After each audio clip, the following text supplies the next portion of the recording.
The world of professional wrestling has featured plenty of family dynasties over the years, from the Flairs, Ortons, and Von Erichs to the Samoan bloodline, which birthed future stars like The Rock and Roman Reigns. There's one family tree that seems synonymous with the business, however, and its roots belong to Stu and Helen, the Hart family.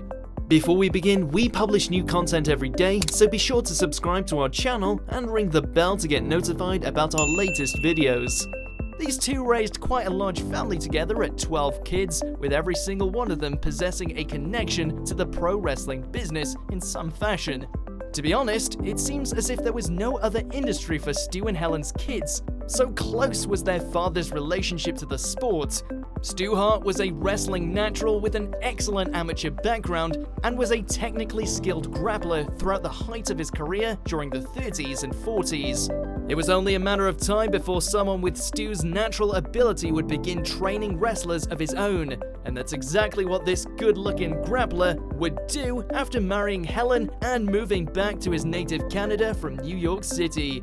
Calgary, Alberta served as Stu and Helen's home base, and it would be here where Stu would found Stampede Wrestling, Canada's best known and most successful territory promotion. Stu ran Stampede for almost 40 years, and it was during this time that Hart began teaching pro wrestling's young, up-and-coming talent the ropes in a basement facility dubbed The Dungeon. A veritable who's who of wrestling talent passed through Stu's hard and merciless training style, including Chris Jericho, Rowdy Roddy Piper, Edge, Abdullah the Butcher, and many, many more.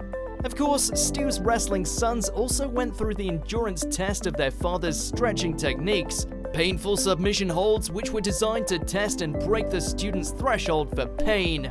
Every wrestling fan is probably aware of Stu and Helen's most famous wrestling progeny, Bret and Owen, but this pair weren't the only Hart children to train and work in the business. Smith, Bruce, Keith, Dean, and Ross Hart all performed in the industry with varying degrees of success.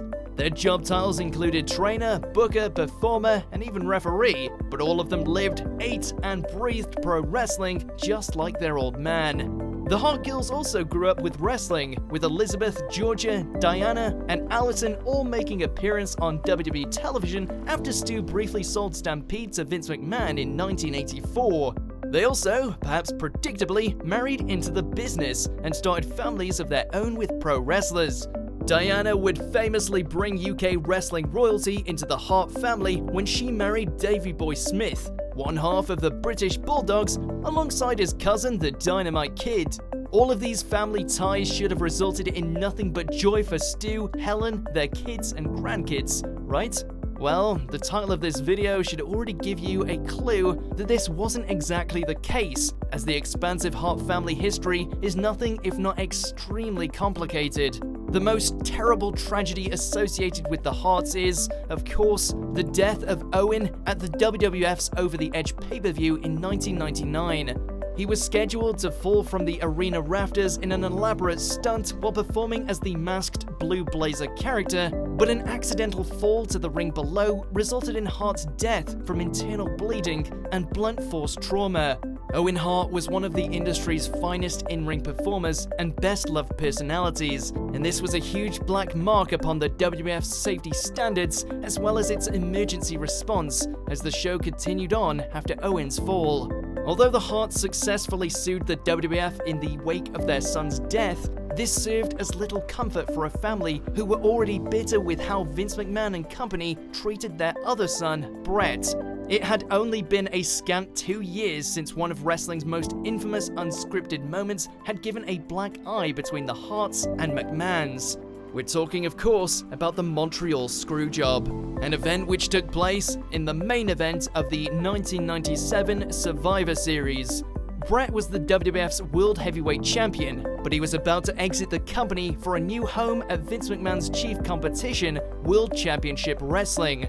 Hart knew he had to lose the title prior to heading to WCW, but he refused to drop the belt in his home country while facing off against the Heartbreak Kid, Shawn Michaels, with whom Bret had an adversarial off-screen relationship. This was exactly what happened, however, as a backstage conspiracy between multiple parties resulted in Bret being screwed out of his title when Michaels had him in Hart's own submission hold, the Sharpshooter. Bret didn't submit, but referee Earl Hebner called for the bell, and it was all over, just like that. Today, there are still those who believe that this was some sort of elaborate hoax, that Bret was in on the whole thing, but it just takes one look at Hart's honest and visceral reaction to this betrayal to realize that this was pro wrestling blurring the lines between reality and fiction. What's worse is that Bret's time in WCW was plagued by early injury, subpar booking, and the death of his brother Owen. The Hitman's career with the promotion was further cut short after a match with Goldberg at Starrcade 1999, when the latter injured Bret with a brutal kick to the head. This botch resulted in a concussion for Hart and signaled the beginning of his eventual retirement from active competition. The Hart family's legal and personal issues sadly don't end there. From the eldest son Smith's damaged reputation to Bruce Hart's wife Andrea being only 15 when she met the 37-year-old pro wrestling trainer. Dean Hart died from a heart attack at only 36, while Georgia Hart's son Teddy, once a promising rookie, had seen his earlier pro wrestling career falter due to erratic personal behavior and numerous allegations set against him. Some of the Hart's grandchildren and extended family work in the business today, including Davey Boy Smith Jr. over at New Japan Pro Wrestling, but none of them apart from third-generation superstar Natalia Neidhart compete in the WWE. Natty's father, Jim the Anvil Neidhart, was a longtime tag partner of Bret, who became a part of the extended Hart family through marriage when he wed Elizabeth Hart in 1979. This story is similar to that of Natalia's own husband, Teddy Wilson, aka Tyson Kidd, who was trained in the dungeon and married into the Canadian wrestling dynasty in 2013. Yet, Tyson's promising career was also cut short in 2015 when he was delivered a life-threatening injury while competing against Samoa Joe.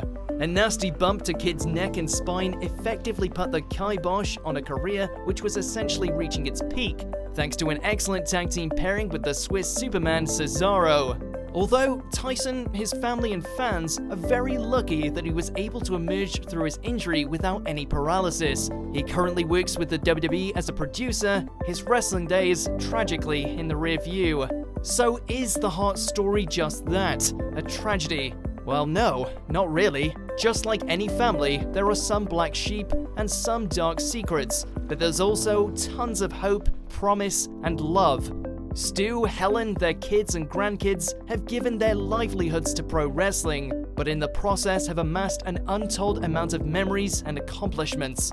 This famous lineage will probably continue on down the line as well, as great-grandchildren grow up and learn about their legacy.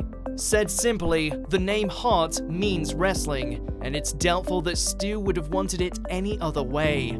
Do you agree with our picks? Check out these other great clips from WatchMojo, and be sure to subscribe and ring the bell to be notified about our latest videos.